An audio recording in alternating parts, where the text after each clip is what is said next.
agriculture. Agriculture is the practice of cultivating land, growing crops, and raising animals to produce food, raw materials, and other products needed by society. Subtopics of agriculture: changing trends, effects of global warming, and technology efficiency. Let's start with changing trends. Changing trends.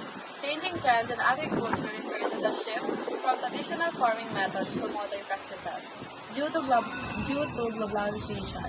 This includes the use of improved seeds, modern machinery, advanced farming techniques, and access to larger and local international markets. Positive effect of changing trends. The positive effect of changing trends in agriculture is farmers now can learn new ways to farm instead of just using the old.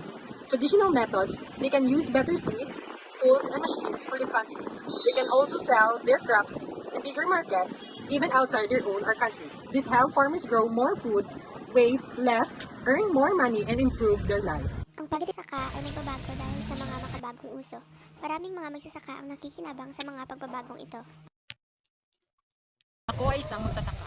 Mas madali sa akin ngayon ang pagsasaka, lalo na sa makabagong paraan sa pagtatanim at mga makinarya. Negative effect of changing trends. The negative effect of changing trends in the agriculture. Not all farmers can easily change. Many are used to farming the old way that their families have done for generations.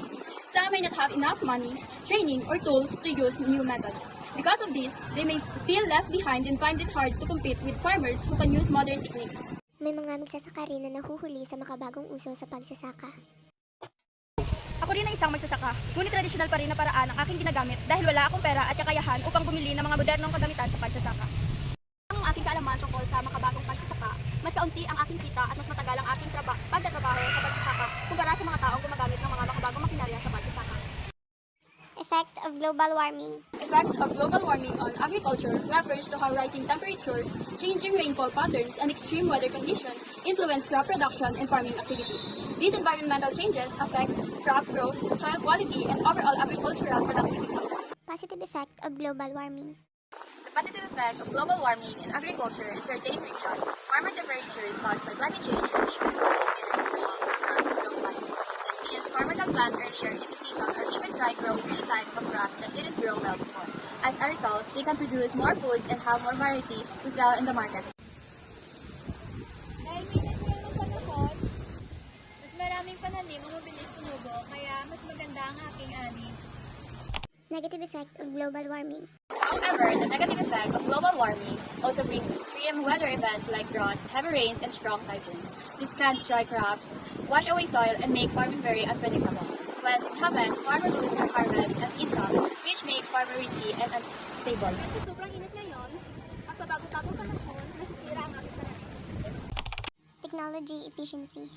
Technology efficiency in agriculture refers to the use of modern tools, machines, and digital technologies to increase productivity, reduce labor, save time, and improve accuracy of farming processes such as planting, irrigation, and harvesting. Positive effect of technology efficiency. The positive effect of technology efficiency in agriculture is modern machine and technology help farmers do their work faster and easier. For example, machine can plant seed, water crop, and harvest much quicker and doing it by hand. This saves farmers a lot of time and effort, and they can grow more foods. Technology like sensors and digital tools help farmers monitor crops and soil.